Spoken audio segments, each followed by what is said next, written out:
Hello, welcome to the Big Strategy Podcast. I'm your host and fellow strategist, Jeff Eyet. This is your go-to spot for real talk with the masterminds of business strategy. It's about sharing stories, insights, and those little nuggets of wisdom to help you unlock big growth. Let's turn the key and spring into action. Why should someone who is already successful in the real world sans AI, why should they be interested in it? I mean, isn't it just a threat? That's a very good question. I spent some time there as well to understand why a particular SaaS business, traditional, like they're solving a problem. People are happy about that, about their offering. Why they should implement any AI? Like, what is the need here? One thing that I'm seeing a lot that AI can automate and make a lot of things efficient, do more with less. This is very important thing. And that's why they need to implement AI. That's why, like, let's say it's a marketing platform. Like marketing agencies are using this marketing platform for campaigns, all of that. What if that platform, only being a SaaS traditional platform, is also an AI agent that can learn, that can see more patterns that an individual marketing person can do. And with that, you can do a lot more instead of having more people. So this is a need. Like, definitely it's a natural to build one. So I think a lot of use cases, like any use case, any industry, any vertical, they can benefit a lot by implementing AI.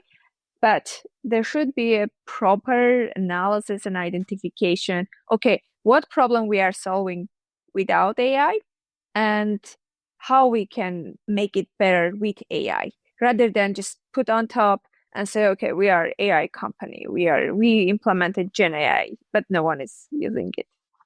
Yeah, I think this is interesting. I always ask my students when they have business ideas, I say, well, just because you can build it, it doesn't mean you should build it. And that strikes them as odd, but it goes back to my training in design thinking is that, well, there's the feasibility, can we build it? But then there's also the desirability, do people want it? And I am someone who is more efficient with AI. Like, I've fully bought in. Oh, yeah. And I am more efficient. The question becomes, why have others not adopted this?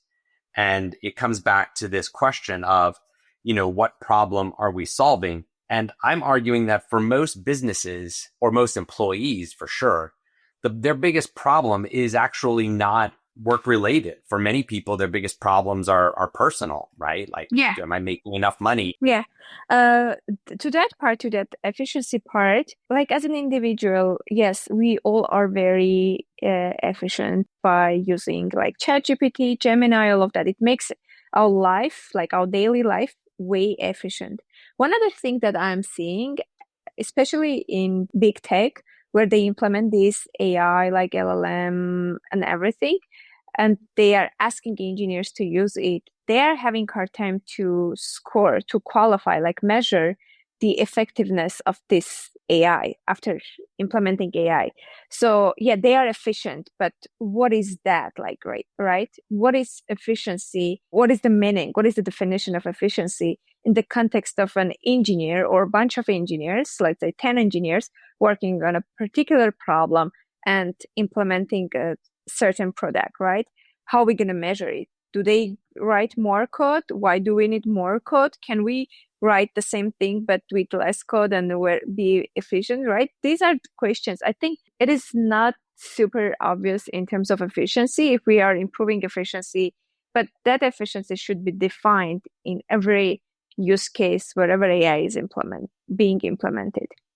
So if we have these models or these benchmarks that LLMs are scored against, and we see these rankings growing exponentially. And of course, the criticism is that the designers are just overfitting to these to these benchmarks and not to real world outputs.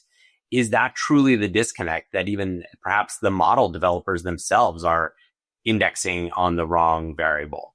I mean, those scores, like those data sets out there where usually the providers are scoring against, those are like limited, right? Those are like some number of data points, tasks exist, and models are being scored against. But the thing is that what if, or let me put the question this way, how representative is that data set of outside the world in certain verticals, from healthcare to retail to e-commerce to coding, all of that? If a model is very good at solving this math problem, does it mean that it will solve a problem of just a basic conversation about buying a water bottle? Will that solve or not? Like, I think that's the disconnection here. We kind of think that if we are scoring these like models against very hard problems, it means that it will solve very easy problems of finding the water bottle that I want to buy in AWS, like Amazon shopping assistant. That's kind of what I in my opinion, like the gap here. Now that we've identified this gap, I mean, is that what your business is addressing, or is there another gap within this ecosystem that you think may be even more urgent that should be addressed? I think, no, in terms of our business, I don't think we are solving this whole gap fully, no. But what at least we are trying to do, we are saying like there should be a platform, a way to measure the AI like output for that exact domain. Like you are in retail, you are in e-commerce, you have your success criteria, because for you, it's about having short conversations that lead to purchase, right? But for other businesses, like let's say it's a AI assistant in mortgage, it's a different thing, right? It's a qualification criteria, it's a different thing. That's what we are saying. We are saying like you cannot rely on general metrics, general like evaluation criteria that this model is super good at solving this X problem, but you have to think about your own success criteria. That's what we are trying to solve. I think it's a part of this like connection where we solve, and it's important. But there are a lot of other things that I think have more priorities in terms of AI that we implement. Tell us about those. What would be an example? The other example that I'm very interested is the other day, Mustafa Suleiman from Microsoft, they published this article about AI. It's interesting how they are saying build AI for people, but do not treat AI as a person. It is not a person. That's kind of the question Mustafa is raising about. We have to be very careful of thinking about AI as a tool or like something that has conscience. It's going to be really, really like, I want to use this word dangerous. Like if we treat that as a something that has conscience, it's like, it's not super good for humanity in terms of like this creativity, all of that mental health and everything. He's breaking it down really well in his article. I think that's something that we need to think about. Some people have to think about it. We have to use AI. Definitely AI is very, very important, but as a tool. But also this thing is, I think it's important to think about this seemingly conscious AI. He thinks that we need to take into account, pay attention, all of that. So that's a very meta conversation. And one I agree with is that we need to understand that this is just a statistics engine. At its core, this is just a statistics engine. And you can debate that, and please do if you feel that way. But to imbue on that humanity is dangerous. And I still think that although, yes, AI could optimize for the best outcome for humanity, it doesn't necessarily mean that that's the outcome that humanity wants. Mm-hmm. And there's nothing that AI can do to balance that, right? That is the role that humans must occupy, in my opinion. Yeah. So with that said, then how do you try and bridge that, knowing that we need its benefits, but yet we can't imbue it with human capabilities? What's the bridge you find between those? So in terms of AI, how to use it, how to benefit from, one thing that I do agree that a lot of pen and paper, like a lot of verticals where a lot of stuff is pen and paper still can be automated, and it will be very beneficial for people, for humans. Like we have a lot of good examples where AI is implemented in construction thing. Like there is a company, Track Tools. I really like that company based in New York City. So they're doing really good job for construction. They're implementing AI, and that exact vertical is being automated and it's great. Or mortgage, insurance, all of that. Definitely is important. Definitely it will be super beneficial. And with that, yes, that's happening. That's where we need to put like our attention, focus.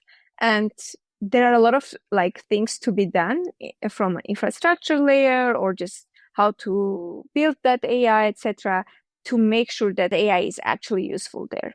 The other part, I think this should be done, this like direction we need to pursue. We need to work a lot, and we are doing, I think. And the other part of this, like conscious AI, all of that, I think that's to call it vertical or a line of AI, all of that should be taken into account. Definitely. There should be some folks who are very interested in this, because if we are making this AI, then they're very good, very helpful, etc. The dangerous part will be where AI has conscience. Like I do agree with that. Like there are some movies, when you watch those movies, it's a bit creepy, like to see like how it is possible, how these like robots having AI, they have mind and everything. Like that's something that can happen.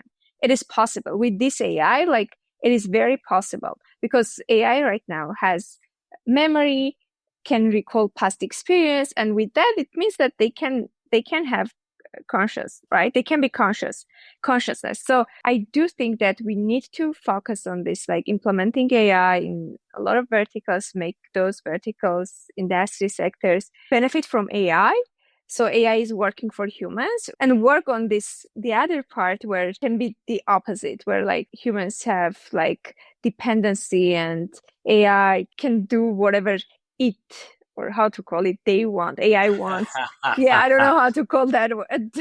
Yeah. Totally. No, you're exactly right. I think that's the question, is how do we get people to be comfortable with the fact that AI can add value, play a role, but yet we're not sacrificing ourselves and what makes us human in pursuit of this goal? Yeah, that's an interesting question. Super interesting. To answer that question, I think the timing, yes, right now we have to think about that. Like we are already there.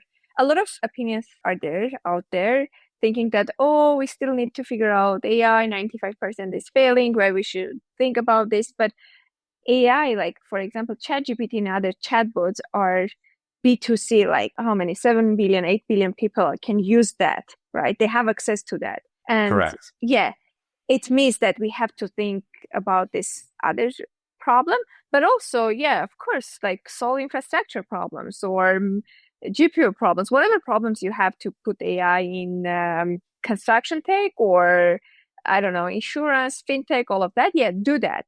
But as AI, people have access to AI already. Like my mom, who doesn't have any experience, anything with IT and everything, but she's constantly using ChatGPT. Yeah, she's doing that, and as she's doing, like everyone can do that. So with that, we have to think about the other problem. Like we definitely timing is there. I don't agree with the fact that we still have to make AI work, etc. No, we have to think about this other problem. So this is fascinating. Again, to timestamp this, we're talking in late August, and the history of AI, I guess, ever since 2012, I say that as an example because that's that ImageNet moment, if you will, where it was that bigger is better. Yeah. And I feel as though there will still be money chasing bigger is better. But for diffusion, I think we need to make AI smaller and more accessible. What's your opinion on that? How do you define smaller? What does it mean? Like domain specific applications. If you ask me, Jeff, what % of your daily tasks require GPT-5? I don't know, 5-10%. Okay. Right? The majority of what I do could have been done with GPT-4 or, O3 or right, the smaller models is my point. And particularly if I'm a small business or a medium business that works in a very specific domain, do I need a model that can answer questions about physics and mathematics and biology if I'm running a small business? So does that make it more accessible? Does size equal accessibility, or is there an inherent benefit to scale that we should always index to?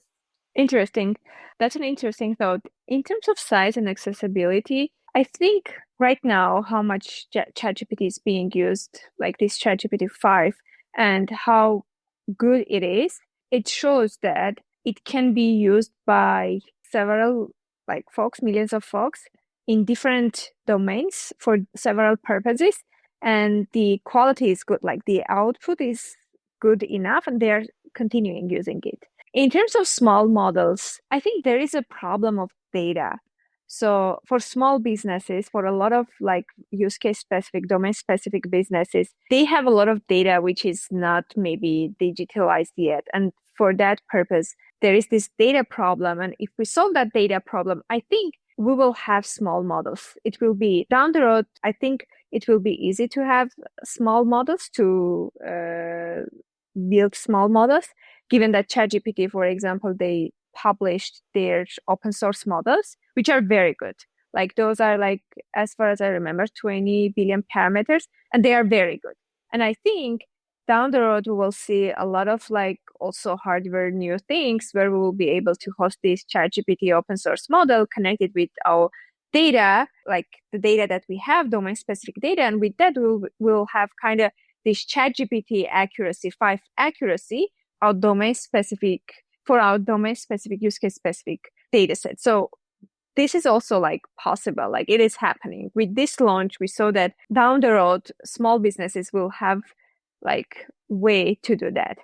That's kind of what I'm seeing, at least. I don't want to try and solve a human desirability challenge with a feasibility solution, right? Well, if it's smaller or bigger or faster or slower, they'll like it more. I don't want to over-index to those attributes, but I do think that if it is a smaller size model increase in approachability, knowing that, the answers are actually going to have value to that specific use case. If I'm an auto mechanic, I think there's value in having an LLM that's specific to the makes and models that I work on. Interesting. But again, I don't know that that's long term. At the Berkeley Innovation Group, we are a strategy consultancy and AI advisory firm focused on mid-market companies looking to unlock big growth. In contrast to management consultants' typical top-down, hypothesis-driven approach, Big uses a curiosity-inspired, bottom-up approach, leveraging customer insights to drive strategy co-creation. Learn more about our approach by downloading our ebook at biginnovates.com/ebook. Now, back to the show. Welcome back. We've had a great conversation around just knowing what to build, and not only just building it because we can, but building things because we know the problem that we're trying to solve, and that is human-centered. So with that, do you mind telling us, what are you working on today? Yeah, at the moment, I'm running Feedback Intelligence. It's a small startup based in San Francisco, and we solve one of the problems that we are seeing that it's going to be emerging in the next few years. So the problem of AI, to make it actually useful for real world, is alignment, meaning whether AI output, LLM-powered applications output, is aligned with user needs, expectations, all of that. And we see that this is a problem as companies are deploying, like enterprises are deploying a lot of conversational AI, as natural language is becoming the new interaction, the new way to interact with software, with intelligence. And as this interaction is the new front door to any enterprise workflow, you have to understand whether AI output is aligned with user needs, expectations or not. Or in other words, whether user experience is good enough or users are having hard time while interacting with software with technology, intelligence via natural language. So that's the problem we are solving. We have a platform tool that analyzes and optimizes that AI and user experience. Is it literally because we've been typing on computers since the beginning that is the biggest hurdle to embracing natural language? Or is there some other user-centered need or just pain or bias that's preventing humans from being comfortable talking to their computers?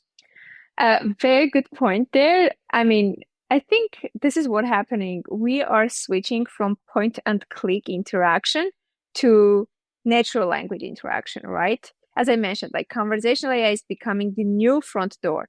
And with this, as you mentioned, like talking to our computer, that's where we are going, right? If we are talking to our airline, like to change the seat, or we are talking to Yelp to book a Chinese restaurant for a lunch in somewhere in San Francisco's downtown. So we are talking already. And it's either voice or just a chat conversation, whatever we are comfortable. That's why we are seeing this transition. And with this transition, the user experience is changing, and it's super important. And a lot of data is, I mean, the main data is in the conversation, not a lot of, but the main data is in the conversation. And that data, that information is important for different purposes. And if that experience is not good enough, that's where we will have problem to adapt AI. If I'm a person who needs this Yelp to book a restaurant and I'm talking to Yelp, and if my experience is not good, I'll just leave. I won't talk to Yelp, but I'll call customer support. I would want to talk to a person. So that's why it's super important with this transition to make sure that we know how to qualify and quantify this experience. That will show us whether we have an adaptation or not, what is missing, what is outperforming or underperforming, what is happening actually in those conversations. So that's kind of where we are seeing the problem, and with this change, and we want to be one of the ones, like first ones who is solving this problem. So is that really a technology problem? Yes, it is a technology problem, because if we look back like 15 years ago or something, when like this software as a service, these things started to happen, we saw that Amplitude, Mixpanel, these tools were designed to understand user experience when they interact with the products, like digital products, like software as a service, mobile applications, all of that. And that was a problem, and people saw, like, these companies solved that problem. They introduced like products, platforms to understand how users are clicking, interacting, etc. Now it's changing. And here, before it was deterministic based, now it has changed. It's probability based. It's way harder. Meaning like users are interacting with probability based software, let's call it that way, or like an AI agent that is probability based, large language models, all of that. So with this, the problem is way bigger, I would say. That's why it's a technology problem. And for those who aren't familiar, the idea of a deterministic system is like what we're used to, right? An algorithm that is coded to it's correct or incorrect. It's binary, it's black and white. Whereas a probabilistic system is just as it sounds, referencing my earlier comment that AI is a statistics engine. What is the probability of the next word? Just as we see in Gmail when it tries to predict the next word, or we're texting and it tries to predict the next word. It's the same model. It's what is the best guess. Is that right? It does, yeah. And so what I think that one of the challenges that people face is, I think in general, they want computers to be able to read their minds. Well, because I'm thinking about this subject, the computer should know to answer that about that subject. And we know that's not always the case. How do you address that in terms of shifting people to, when they get a probabilistic answer that may not match them, is that drive a greater discontent than if they get a deterministic answer that may not be what they were looking for? Yeah, I think the example will be the following. Before, chatbots were rule-based, right? Deterministic. Yeah. So those chatbots were designed with like some question, answer. If question is X, this will be the answer, Y, etc. Now it's changing. Like user has a way to type whatever they want. Like you're just asking the same question. You and I, if we use the same chatbot, we can ask differently. And with that, probability-based solutions will answer differently, because when you ask a question, that question goes and this large language model tries to like understand what is the question. And if you change the words with that, the understanding will be different, given how good is that large language model. So this is how it is being changed at the moment. Before, when as a user you were interacting with the chatbot, you didn't have any option to write. You just had options to check what you want, what is your problem, change a seat, find a new destination, etc. Now you can type, I want to change the seat to this, and like multi-intent long question. And with this, the output for the probability-based models is different. It's a calculation to understand the user question, and then it goes, finds out if it is possible or not, comes with an answer. That's kind of how the change is happening. And with this, the problem is different. So then what do you see that problem being? That problem is longer than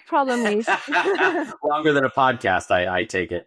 Yeah, that problem is that AI cannot understand everything that humans want, or they can understand differently. And with that, users are typing more, like they're giving follow-up questions, etc. Or the other thing is that users do not know how to type, or they're just talking differently with AI. They think that the AI can understand everything. And here there are like several problems.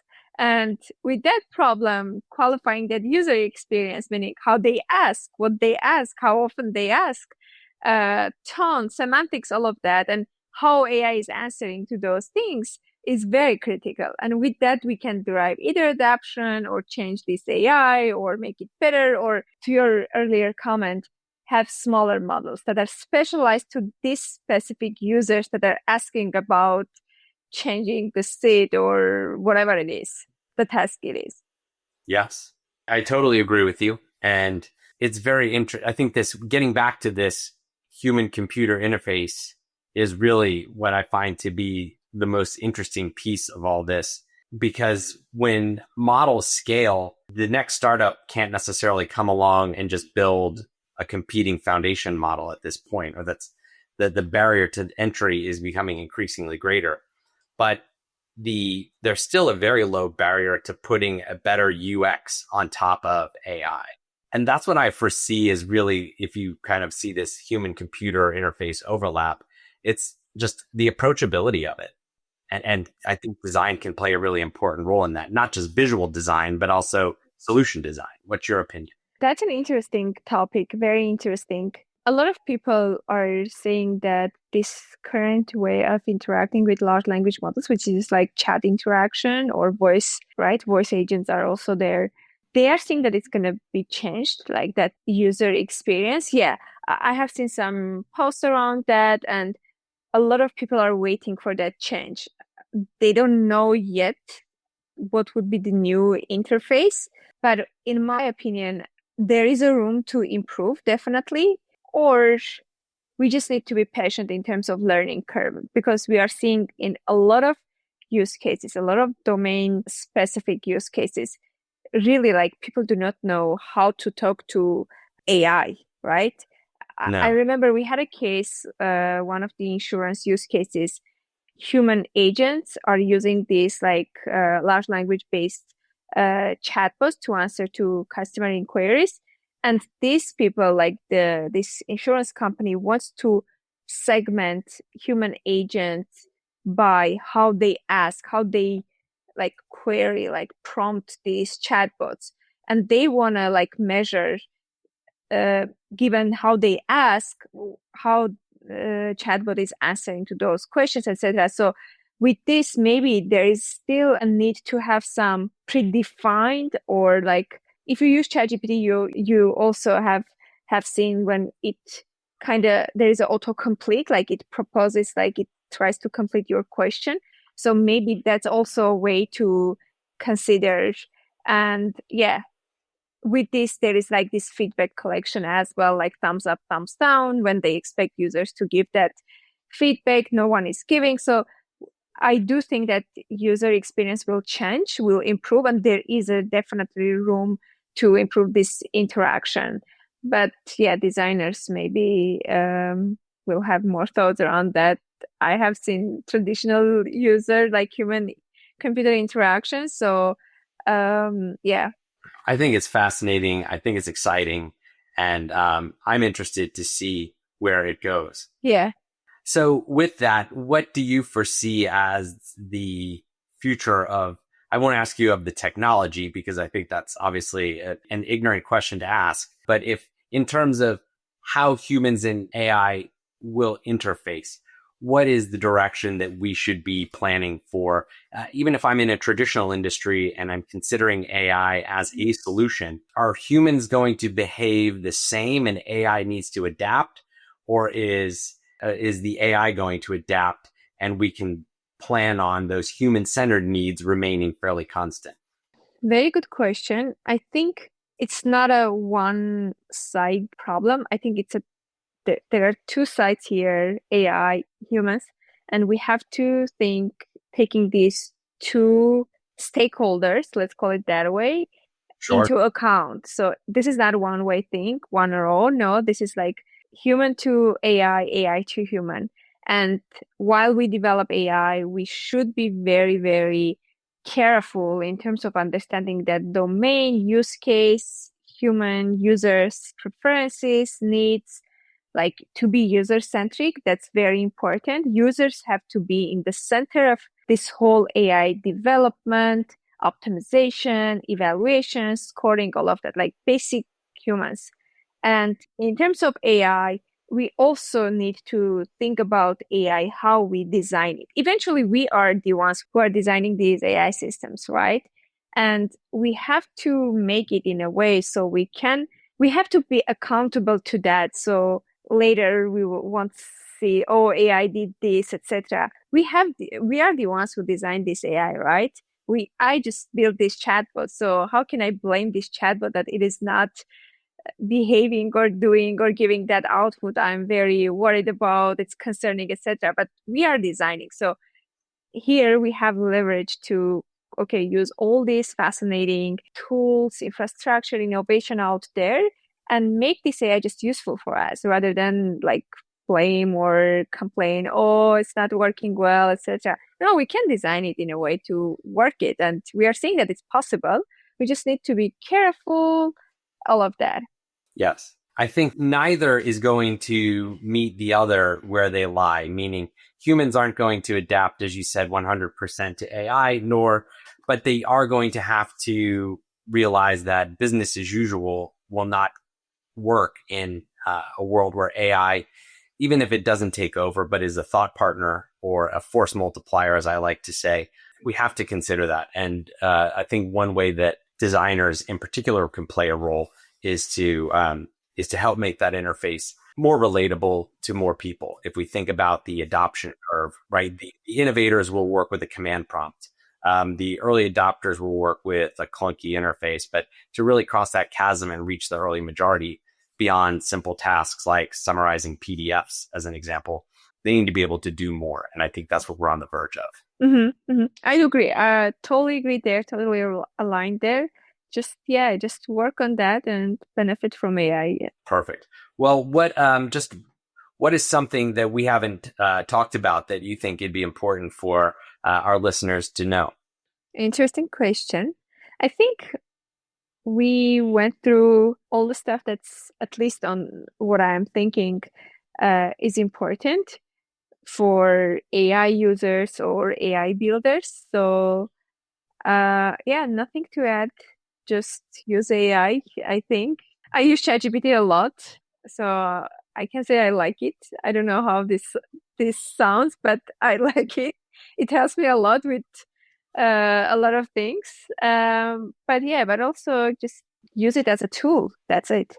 Yeah, I always say, Microsoft Excel, it may have put a few bookkeepers out of business, but it didn't make accountants invaluable, right? It didn't remove the value of an accountant. And if anything, it allowed the accountant to actually do more and made accountants more valuable. But I think we know that that was a generational shift, and it took time, and we just need to be patient as humans adapt their ways of working to the capabilities of their newest tool. Definitely. Yeah, definitely. The example, I like that example. And yes, definitely we have a lot to benefit from. And Yep. we just need to follow there and use it as a tool. I don't think there is this like just humans will won't have job, etc. No, there's too much to do. I don't think we are there. I love that. There's just too much to do. And I think that's where we'll end the conversation. So, Chinar, I want to thank you so much for joining us, telling us about your startup, and more importantly, your thoughts on AI. This has just been awesome. So thank you very much. Thank you so much.